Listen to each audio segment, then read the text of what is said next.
Sosok hacker Bjorka tengah membuat gaduh lewat cuitannya di Twitter. Ia menguliti data pribadi sejumlah tokoh nasional, mulai dari Menkominfo yang juga Sekjen Nasdem Johnny G. Plate, hingga Ketua DPR Puan Maharani. Masih banyak tokoh lain terutama para pejabat menteri yang turut diretas data pribadinya. Lantas siapakah sosok hacker Bjorka?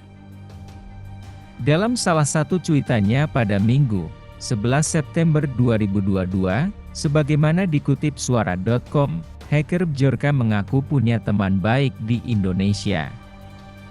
Bahkan aksinya yang bikin heboh ini dimotivasi oleh orang terdekatnya, yang tak lain adalah kakeknya sendiri. Meski klaim ini belum bisa dikonfirmasi kebenarannya, karena baru sepihak. Saya punya teman Indonesia yang baik. Dia banyak menceritakan tentang betapa kacaunya Indonesia. Dan saya melakukan ini untuknya, tulis Bjorka di akun Twitter Borkanis. Ia menceritakan, semula kakek Bjorka adalah WNI di luar negeri.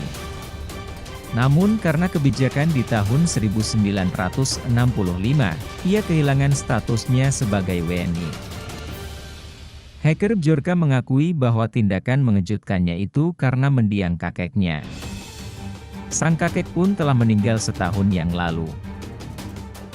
Bjorka menjelaskan bahwa kakeknya adalah orang yang sangat cerdas. Orang inilah yang merawatnya sejak dia masih kecil. Ia beranggapan jika kakeknya memiliki harapan pulang dan bangun membangun Indonesia dengan teknologi seperti milik Presiden B.J. Habibie.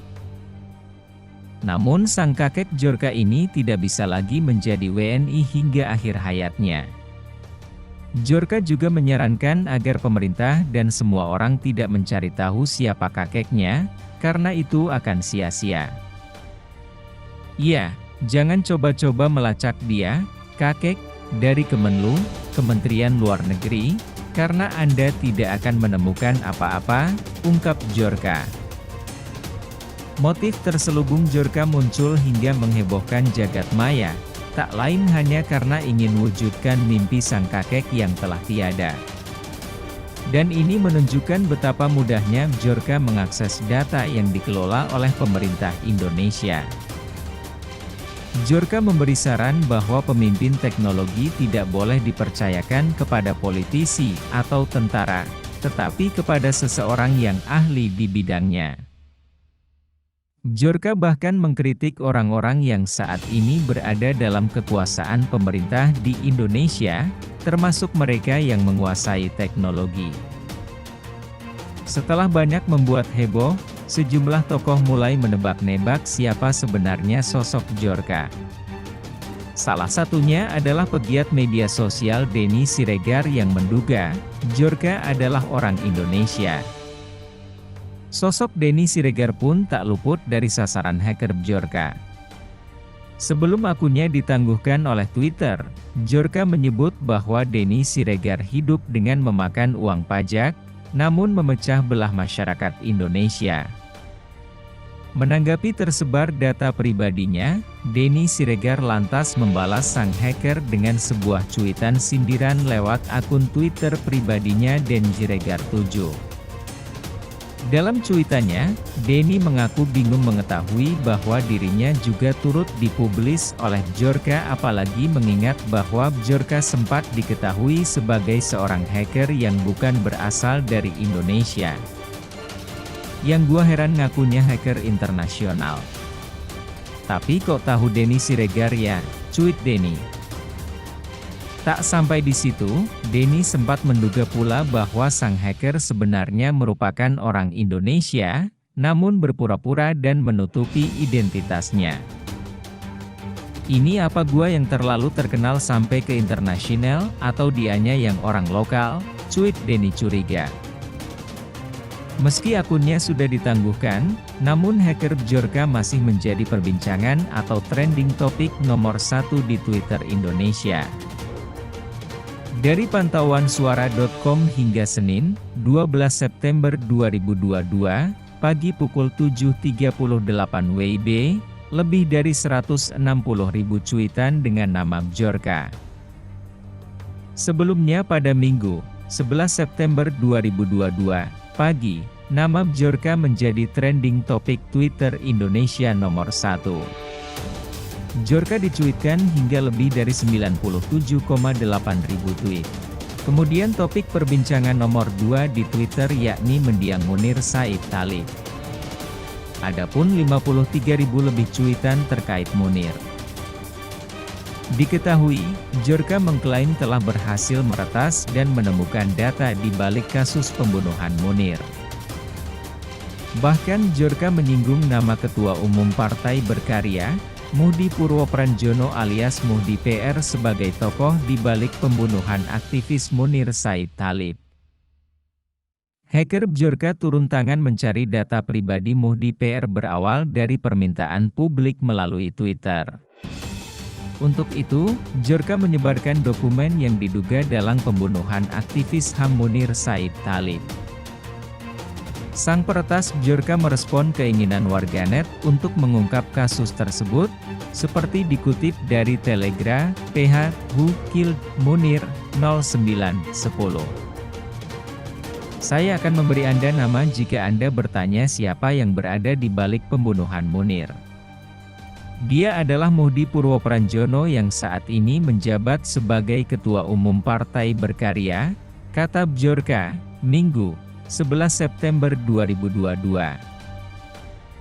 Bjorka kemudian memberikan informasi soal keterkaitan antara Muhdi PR dengan aktivis Munir.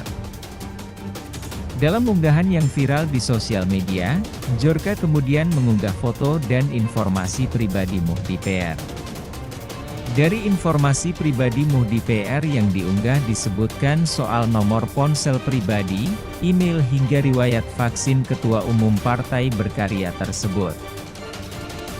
Tak hanya soal kasus Munir, Bjorka juga mengklaim telah meretas surat-surat yang dikirimkan ke Presiden Jokowi dan dokumen rahasia dari BIN.